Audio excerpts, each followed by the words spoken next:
Noite, meu povo de luz. Boa noite, pessoal. Estamos aqui por uma live meio que surpresa, sem avisar. Mas eu tinha sentido uma intuição em falar sobre esse assunto. Boa noite, Lilian. Tinha sentido uma intuição em falar sobre esse assunto e acabou, eu tinha me esquecido, saí para fazer outras coisas. Aí depois voltou e disse, não, vamos conversar, vamos falar. Bom, o assunto hoje, tá? Boa noite, Amanda. O assunto hoje é sobre constelação. Só que não é só constelação. Eu vou falar alguma coisa, sempre lembrando que tudo quando a gente fala aqui tem um peso, né? Tem uma responsabilidade. Então a gente tem um ancoramento energético para falar e de experiência, né? Não é teoria, né? Não são coisas que a gente leu em algum livro e está reproduzindo. A gente experienciou, a gente viu, né? Então é isso que eu vou compartilhar. Eu vou falar um pouco para chamar atenção mesmo, literalmente para chamar a atenção das pessoas, para as pessoas ficarem atentas, porque cada vez mais a gente está numa era que é a era do conhecimento, né? Da informação, na verdade, né? A era do conhecimento já passou, é a era da informação. Então se tem muita informação. Então quando eu digo informação, cursos são informações, né? Conjunto de informações. Então hoje tem curso de tudo, né? A gente sabe que tem curso para tudo, tem um curso. Ok, isso é bom. Isso faz parte da evolução, né? E em nenhum momento tudo que eu falar aqui, em nenhum momento é uma verdade absoluta. São experiências e observações da minha experiência. Então, como eu disse, tem uma egrégora me sustentando energeticamente para eu compartilhar essas coisas com vocês. Então não é coisas da minha cabeça, são coisas das minhas experiências. Bom, então quem eu já participei, já vivenciei muito essa questão de constelação e essa é uma coisa que está em alta, uma coisa que está cada vez mais pessoas se capacitando, fazendo cursos, né, e se capacitando, tá? Então o que eu venho falar aqui hoje é que um curso, então eu botei o assunto constelação, mas isso vai servir para tudo. Eu vou citar vários exemplos, tá? Então nenhum curso, exemplo o curso de constelação, ele te faz um constelador. Ah, mas como? O curso que eu fiz é completo? Papapá, papapá. Ok. Ele te dá um embasamento teórico, né? E às vezes, claro, tem aulas práticas e ele te dá um embasamento. Mas o que te faz um constelador é realmente a conexão contigo mesmo, a conexão com o teu eu superior e a conexão de coração com a técnica, né? Ou seja, entender além do conhecimento como funciona o sistema, como funciona as pessoas. Então, o que eu trago aqui realmente é, então isso eu citei o exemplo de constelação. Então, por quê? Porque como tem muitas pessoas fazendo cursos, e aí elas fazem o curso e acham que estão aptas a tratar outras pessoas. Então a primeira pessoa a ser tratada sempre é a própria pessoa.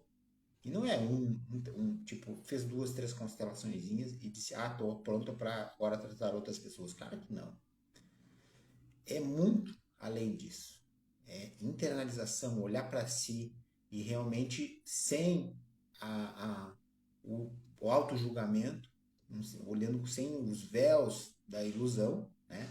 Olhando sem a lente da ilusão, dizendo assim, não, eu estou disposto a mudar o que precisa mudar, eu estou disposto a me conhecer, eu estou disposto a enxergar minhas sombras e não ficar me chicoteando, transformá-las em luz. E eu estou disposto a enxergar a minha luz também, porque eu tenho um monte de coisas legais, né? E essas coisas legais compartilhar com as outras pessoas. Então, quando a gente fala, nenhum curso te capacita. Tu sai com um diploma de constelador, mas tu não é de verdade ainda um constelador. Tu tem um diploma, tu tem um conhecimento, mas tu não é. O que te torna verdadeiramente um constelador? O que te torna verdadeiramente um constelador é a prática diária consigo mesmo e a prática com outras pessoas também depois. Aí é a experiência e a conexão, como eu falei antes. Isso serve para todas as coisas. Ó, vamos lá. De forma médica, tu não sai um médico. Tu sai com um conhecimento, mas o médico tu vai te transformar é praticando, né? É atendendo, é buscando além do que a faculdade te passou. Agrônomo, no meu caso, agronomia. Cara, tu sai lá com o título de engenheiro agrônomo, mas tu não é ainda. Tu não sabe fazer as coisas. Tu precisa pegar prática, tu precisa praticar, tu precisa estudar além do que eles te passaram ali, para tu realmente te considerar um agrônomo. Isso em qualquer coisa. Então, o assunto eu puxei apometria, constelação, mas eu quero falar também da apometria, que é o mesmo princípio disso que eu estou falando. Tem muitos cursos hoje em dia de apometria, muitas pessoas se dizendo que fazem apometria porque fizeram um curso, e na verdade, cara, principalmente a apometria, quando a gente mexe com coisas do oculto, é muito maior risco e muito maior a ilusão do que tu é e longe do que tu, né? É muito longe do que seria ser um apômetra. Então, um apômetra é muita prática, muita internalização, muito trabalho interno, muita conexão com a egrégora espiritual, saber quem é a egrégora, conhecer, confiar. Então, isso tudo, então é a mesma coisa com constelação. Então, o que eu quero falar, que eu falei ali no título dos stories, constelação, muitas ilusões, muitas, né, desinformações, muitas coisas inconclusivas. Por quê? Aí que vem, aí, ó, quem não viu ainda, veja a série Uma Nova Mulher. O cara fala, a série fala de constelação? Não, ele fala todo o tempo, o nome da técnica dele é expansão. E ele fala todo o tempo que isso aqui é um negócio espiritual. Ele pegou várias vertentes de conhecimento, na segunda temporada fala, e assim como eu canalizei, ele canalizou aquela técnica e eu canalizei a terapia constelacional apométrica. Ou seja, querendo ou não, supre essa limitação de uma constelação, um constelador, ele vai até um certo ponto. Por quê? Porque ele não entra no oculto, ele não vai nas profundezas. Porque a constelação te ensina a ir até um certo ponto. Ok, uma técnica maravilhosa, mas ela vai só até um certo ponto. Só que tem coisas que, para a resolução, precisa ir à profundeza. Precisa sair da água do joelho e mergulhar em águas profundas. Então, é necessário essa parte mais espiritual. Então, quando eu lá atrás eu comecei a participar de constelações, só que eu já tinha base espiritual, já tinha base de apometria, e eu dizia, cara, o que é isso? Isso aqui é uma loucura. O que fazem com todo esse tipo com toda essa energia que roda aqui, espiritual, entidades, obsessores?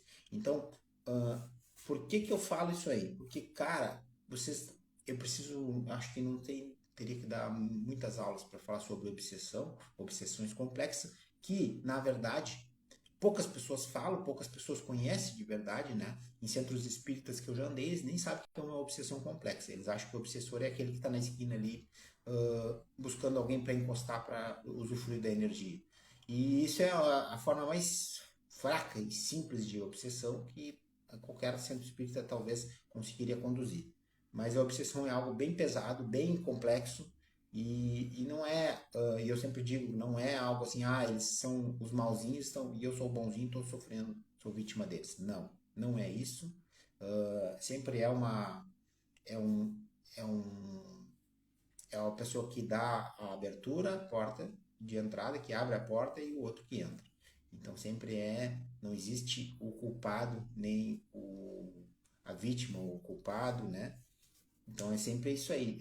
Precisa se entender um pouco mais a fundo o que é o mecanismo que está acontecendo, quais são as dinâmicas que te levaram a abrir aquela porta para aquele obsessor, e isso tudo se chama conhecer a si mesmo, tá? Então, bem antes de Cristo já se falava em conhecer a si mesmo, né? E isso cada vez mais é necessário, porque a vibração do planeta está mudando e as coisas, nossas sombras estão vindo à tona com muita força, e os ataques dos negativos que dominam o sistema, a Matrix, estão cada vez mais fortes. Então, são obsessões complexas que envolvem várias forças ocultas com muito poder de persuasão. Então, os obsessões complexas são obsessões que vêm de de família, de ancestrais, obsessores que são de muitas gerações que vêm te perseguindo, que vêm bolando uma estratégia para fazer tu cair. Então não é tão simples assim. E aí, para combater, para acessar e limpar esse tipo de energia, uma pessoa tem que ter merecimento. Então a gente está jogando com a lei maior, a lei do universo, a lei do dar e receber, né? A lei do karma. A gente está jogando com forças, com a justiça divina, né? Que é equilíbrio, que às vezes tu tem merecimento, às vezes tu não tem, não é o momento. Então, existe várias. Então, tu tá jogando com as leis do universo. Então, a obsessão complexa não é chegar assim, ah, não, eu tô afim, eu vou ali, pago para fazer e tiro aquele obsessor e a minha vida segue a mesma coisa. Não. Se tu não houver essa tua vontade de te transformar, não vai mudar. Vai encostar um outro obsessor no mesmo padrão vibratório e tu vai continuar a mesma coisa. Então, a obsessão complexa, quando a gente lida com seres de luz, eles veem, eles observam, fazem essa análise toda de, cara, essa pessoa precisa mudar esse ponto aqui, mas ela não está disposta a mudar, então não podemos mexer. Então não mexe. Então às vezes a pessoa tem merecimento, não, agora se pode mexer, mas isso aqui é um enredo kármico gigantesco, a gente precisa desenrolar tudo isso. Então quando tu mexe com o oculto, com o subconsciente, com o espiritual, tu acessa isso. Então, como eu disse, a limitação da constelação ela vai só até ali, ela vai só até a água no joelho. Mas quando entra nesse universo espiritual que eu estou falando, obsessões complexas, que está em todos os processos doentios, todos os processos de desequilíbrio de saúde física, mental e emocional, tem um processo obsessivo por trás. Então, muitas vezes, só limpando o processo obsessivo, quando a pessoa está preparada para essa mudança, a pessoa muda. Porque às vezes ela não consegue mudar por causa daquele processo obsessivo. Mas muitas vezes não. Ela não está preparada, ela não quer mudar e ela quer continuar naquele padrão. Então não adianta tirar o processo obsessivo que ela vai atrair um igual àquele e vai voltar para o mesmo lugar. Vai continuar no mesmo lugar. Então, por isso tudo é analisado por equipes espirituais, né? Que fazem um levantamento da ficha da pessoa. Tá? Então, como eu disse, constelação, muitas vezes eu vi a pessoa acessar. Claro, fica um pouco limitado. Às vezes, é problema com o pai, com ancestrais, com a mãe. Ok. Com um filho que tu abortou. Ok. E aí? E mais? Que mais? Né? E aí? Não, o problema é com um antepassado teu, que foi teu pai, só que ele tem um conhecimento gigante. Daqui a pouco pode ser um mago negro, pode ser um obsessor, um quiumba com bastante conhecimento. E não é assim, chegar a dizer assim, não, vamos mexer os pauzinhos aqui, vamos dar uns comandos PNL aqui, ele vai sair. Não. Tem processos magísticos nesse entrelaçamento kármico. E aí, quem é que tem mão para mexer nisso aí? Não aconselho, né? Se tu não tem egrégora que faça, meta a mão nisso, não mete porque vai dar ruim para ti e vai dar ruim mesmo. Então, como é que, cara? Então, eu digo, a constelação ela tem os seus méritos, é muito bom, a técnica é fantástica, mas ela tem uma limitação. E a maior parte das coisas nesse nível de consciência, nesse nível que nós estamos no planeta Terra, o enredo espiritual tá gigante. Então, cara, as pessoas precisam se aprimorar nesse conhecimento, tá? Então, como eu digo, as pessoas cada vez mais têm muita informação, mas muita informação rasa. Poucos querem aprofundar. Então aí tu vai ver, como eu falei, poucas pessoas sabem o que é obsessão complexa, tá? E não tem nem noção. Mas só que para tu lidar com esse universo, tu tem que estar disposto a olhar para as tuas sombras, tuas trevas, reconhecer a tua própria auto-obsessão e encarar de frente, tá? Então a gente vê muitas pessoas apontando o dedo, mostrando, isso aqui, a fulano tá obsediado, né? Nem sabe o que é obsessão, né? Nem sabe, né? Então quando tu tá apontando o dedo muito pro outro, tu tá já apontando 3 dedos para ti, tu nem tem noção às vezes o que tu tá falando. Porque é fácil tu atirar a tua porcaria na porta do outro, né? Ou seja, normalmente a gente faz um jogo de espelho, né? O que a gente enxerga no outro é o que está dentro da gente, só que a gente não quer reconhecer na gente mesmo. Então, eu custei entender esse mecanismo e teve uma época que eu refleti muito nisso, né? Eu via muitos mestres falando nisso. falando que tu enxerga no outro, que te incomoda no outro, tá em ti. E eu, porra, como é que é isso, cara? Eu enxergava certas coisas em algumas pessoas, e como isso, como isso, como isso? Aí chegou um dia que me caiu a ficha. E claro, por intuição veio mais clareza sobre esse conhecimento, e a intuição que me veio foi a seguinte: o que tu enxerga no outro está em ti. Só que não precisa ser na mesma situação e não precisa ser no mesmo nível que aquela pessoa que tu tá vendo. Aquilo ali é só um chamado de alerta para tu olhar para ti e curar em ti isso. E aí eu comecei a entender melhor e comecei a fazer esse trabalho interno de, pum, tô achando, tá em mim. Então, normalmente é isso. As pessoas, fulano tá obsediado, nem sabe o que é obsessão. Mas, esse papo que não é sobre obsessão, só que eu quero dizer que quando a gente mexe para resolver certas coisas, precisa conhecer esse universo, né? E aí a constelação ela vai só ter um limite que não mexe com a parte espiritual. Já lá na expansão que a série Uma Nova Mulher apresenta, ela fala sobre que é espiritual, então ele mexe no espiritual, ele mexe nas outras vidas, ele reconstrói aquelas histórias lá nas outras existências, né? Eu não gosto de dizer outras vidas porque eu acredito que são realidades paralelas, porque eu acredito que esteja tudo acontecendo junto, tá? Então, mas essa é uma visão minha e é um pouco meio complicado de explicar. Eu deixo as pessoas, cada uma, encontrar a sua visão de universo, né? Não gosto de estar forçando a minha visão porque é pelas experiências que eu tive.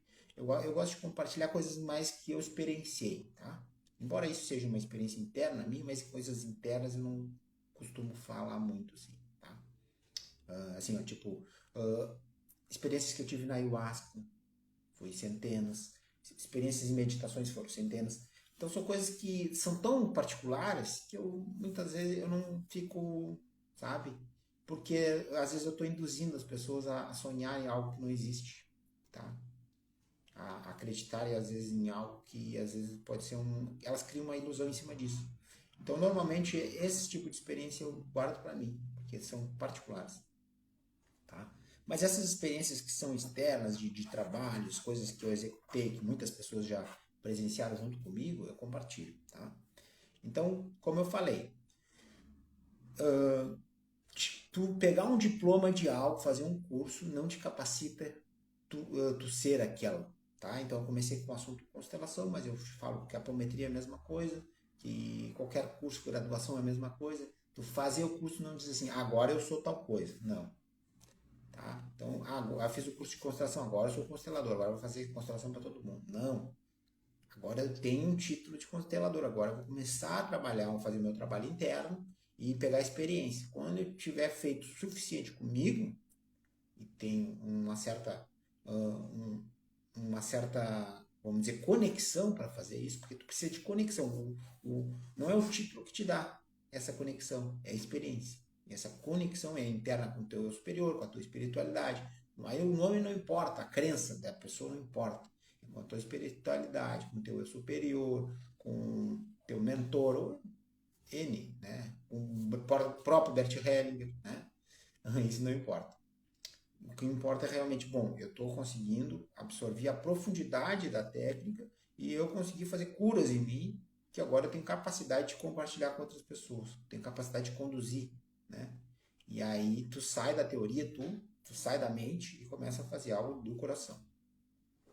E aí, depois de praticar, sim, agora sou um constelador, sou um apômetro, né? Depois de praticar bastante, e aí sim. Então, o título não te capacita, tá? Então, muitas vezes, agora vocês vão ver cada vez mais pessoas fazendo, pessoas oferecendo curso, e às vezes as pessoas recém fizeram o curso e estão recém começando, mas já pularam uma etapa, tá? E eu sempre falo, as etapas do aprendizado, mas aí são do aprendizado, que é o estudar, né?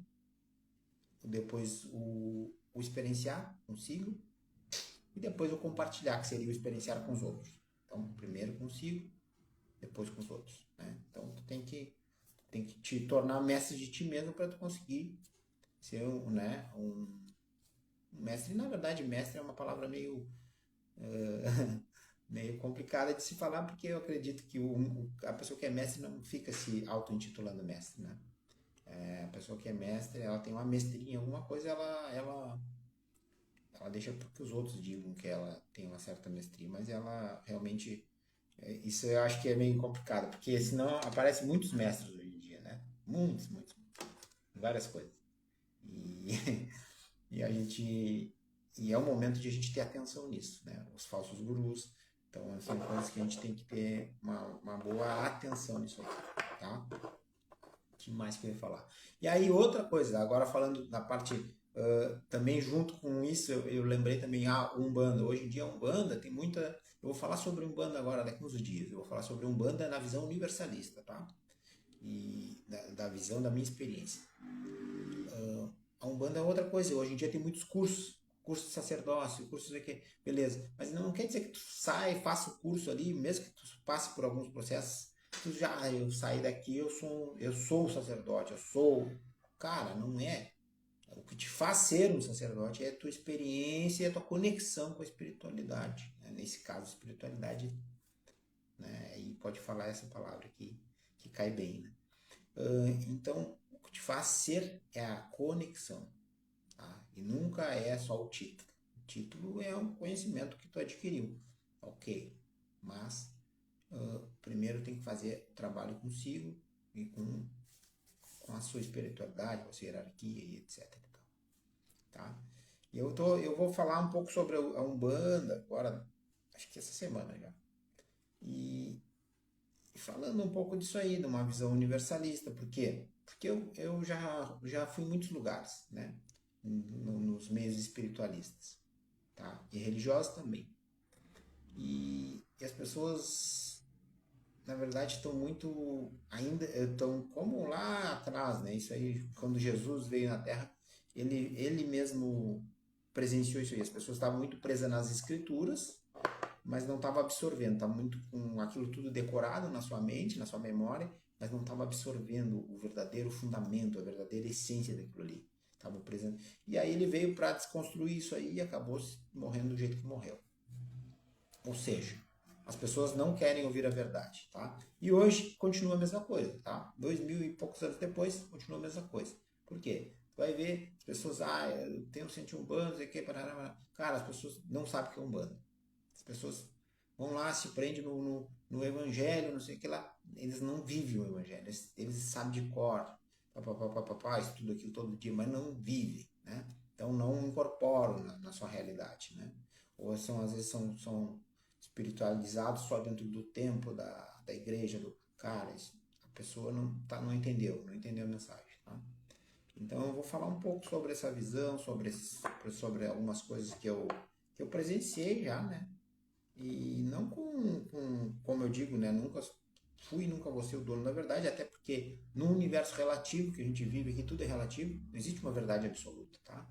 Mas são pontos de vista que eu quero trazer alertas, né? Trazer alertas para as pessoas, por quê? Porque como tem muita informação hoje em dia, a gente precisa também ter alertas para saber discernir e usar essas informações de uma forma, né, que nos traga evolução e não involução.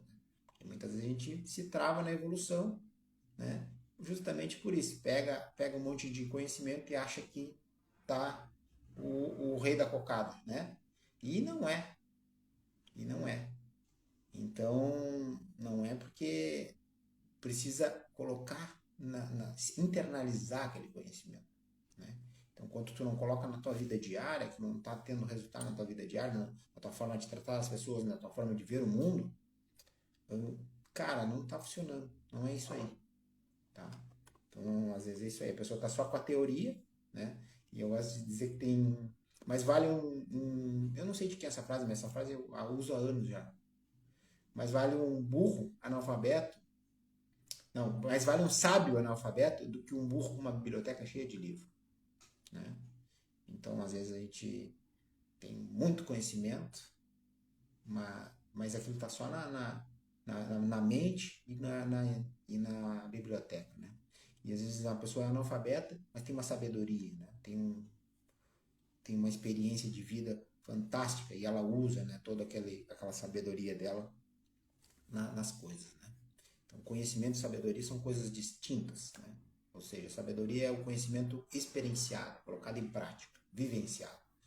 E o conhecimento por si só, ele às vezes ele é perigoso. Uma pessoa que não tem uma ética, uma moral, não tem uma sabedoria trabalhada, ela usa o conhecimento para ferir alguém, para dominar, né? Para usurpar pessoas.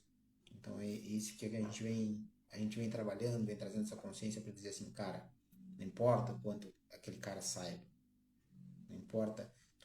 Eu gosto sempre quando às vezes falar assim, vou fazer uma palestra. Cara, eu gosto que as pessoas não saiam falando, como? Que grande palestrante. Não. Eu me sinto feliz quando as pessoas chegam em casa e se lembrem delas. Quando vão tomar alguma atitude. Putz, lembrei lá naquela palestra, falaram tal coisa e eu, agora me veio. Então, o bom palestrante é aquele que faz com que a pessoa, quando vai para casa dela, ela se lembre dela mesma, e não do palestrante. Tá? Ou seja, ela vai pegar aquela informação e vai pegar para si, vai colocar na sua vida, vai se transformando. Então, a mensagem que eu queria trazer hoje era essa, tá? Que os títulos, o conhecimento não te capacita a ser alguma coisa. Então, aquilo ali é só o ter, é só o primeiro degrau. E aí o que te capacita a ser algo é a experiência, é a vivência, tá? Vivência, vivenciar algo. E vivenciar precisa entrega, né, de alma, coração. Tá? Então, como eu disse, né, essas ferramentas que eu utilizo, como a terapia constelacional apométrica, foi coisa vivenciada, né? Foi digerida, fomos pegando informações, fomos juntando, experienciando, trabalhando, usando aquilo ali, quando estava tudo, né? Aquela receita de bolo, né? Tava tudo junto. Bom, agora vamos... E claro, e aí quando eu consegui juntar todas essas técnicas, né? Eu peguei ainda, usei bastante tempo praticando comigo, né? E aí as pessoas que estavam no meu entorno começaram a praticar e trazer esse conhecimento para isso. E aí, bom, agora já entendi como funciona, já me ajudei bastante com isso. Agora está na hora de compartilhar com outras pessoas. Então tudo é um processo, nada é passe de mágica. Tá bom, pessoal? Acho que era isso que eu tinha para compartilhar hoje. E aí, quem chegou depois, vai lá no início, falei várias coisas e deixe perguntas, tá? A última live que eu fiz, eu falei sobre a Matrix, né? O quanto é importante a gente se posicionar. E até vou trazer uma reflexão aqui, né? Que eu acho que o mundo está tão virado do avesso que eu acho que a gente precisa reflexionar certas coisas. Eu vejo pessoas, aconteceu lá um incidente lá do Pablo Marçal, brigando não, ele tomou a cadeirada, ok. E aí eu vejo quanto, se tiver algum aqui que tipo, cara, não importa se tu gosta do cara, se tu não gosta, não importa. Mas se tiver alguém comemorando por isso, cara, eu peço que revejam o seu coração, revejam quem são, revejam o que está passando na tua mente, né? Olhe para dentro de si, porque, cara, eu acho que não importa se a gente gosta, se não gosta, mas no momento que a gente está comemorando, porque um tomou uma cadeirada, são candidatos, estão em combate ali, que é um confronto de ideias, confronto de palavras, mas à medida que a gente estiver comemorando, porque um deu uma porrada, tomou uma porrada, cara, mesmo que tu não goste da pessoa, pelo amor de Deus, aí eu acho que a gente está realmente... aí a nossa frequência realmente está distante do que Jesus deixou aí nesses 3 anos que ele trabalhou, né? Só que o legado dele continua. Então, acho que a gente realmente precisa rever algumas coisas, tá? Então, sem defender, sem politicagem, porque eu não, você sabe que eu não tenho essa história. Eu luto sempre pela justiça, eu sempre luto pelo que é justo, tá? E o justo não é para um só, o justo é para todos, né? Então a gente sabe que existe uma justiça divina que é justa para todos. Então, acho que a gente precisa reflexionar certas coisas. Eu trouxe esse exemplo porque é o exemplo que está em pauta hoje, tá? Mas poderiam ser outros exemplos, tá? Gratidão a todos e se querem luta, que vão pro ringue, né? Gratidão e com Deus.